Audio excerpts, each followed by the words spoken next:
سکتا ہے پریشانیوں سے، اور سب سے بڑی پریشانی تو یہ ہے کہ ایمان نہ چھنے۔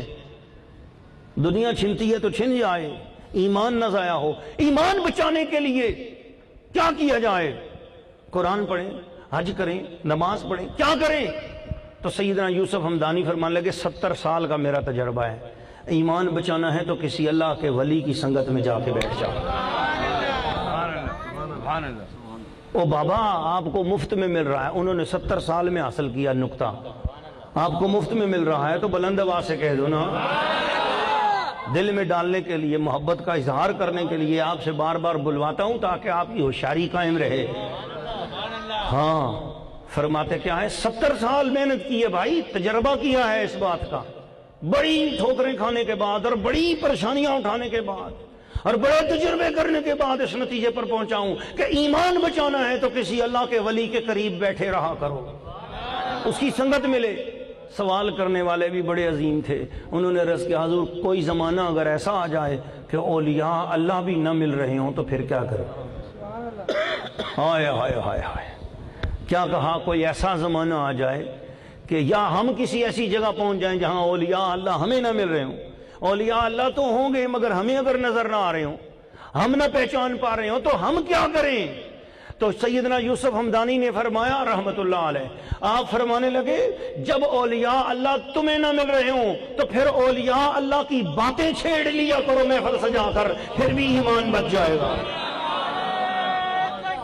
اللہ اکبر۔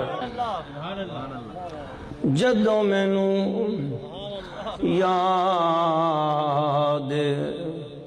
تیری آمدی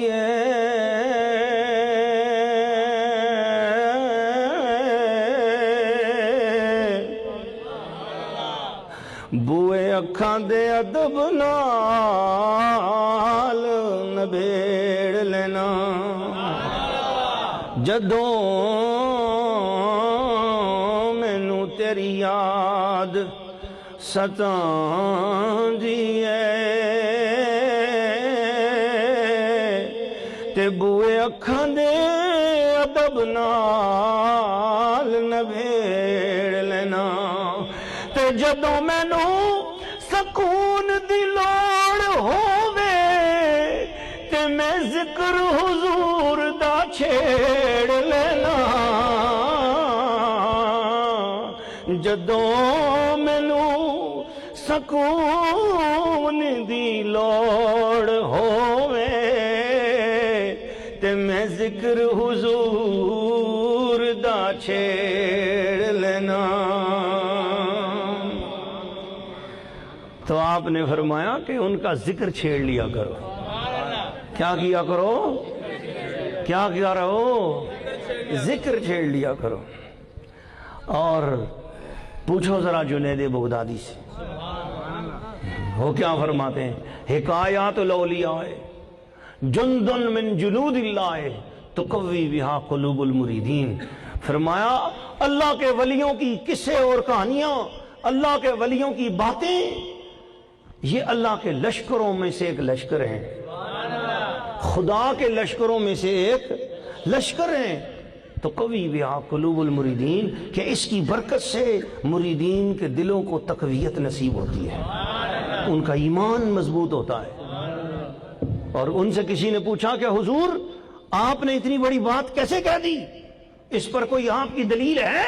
تو سیدنا جنید بغدادی نے قرآن مجید کی آیت کریمہ پڑھی، فرمایا رسول اللہ پر قرآن نازل ہوا اور حضور کو انبیاء کے قصے سنائے گئے، پچھلے اولیاء کے قصے سنائے گئے، اصحاب کہف کی بات کی گئی، تابوت سکینہ کی بات کی گئی، سیدہ مریم ولی اللہ تھی ان کی بات کی گئی، پچھلے انبیاء حضرت خضر علیہ السلام، موسیٰ علیہ السلام کے قصے بیان کیے گئے، ان ولیوں کی گرتی ہوئی دیوار کو تھاما گیا اور کھڑا کیا گیا، اور ان اولیاء اللہ کے صاحبزادوں کو دوسرا صاحبزادہ ادا کرنے کے لیے دوسری اولاد دینے کی بات کی گئی۔ تو ولیوں کے قصے رسول اللہ کو سنائے گئے۔ حضور کے دل میں بھی خیال آیا کہ اللہ مجھے یہ پچھلوں کے قصے کیوں سنا رہا ہے؟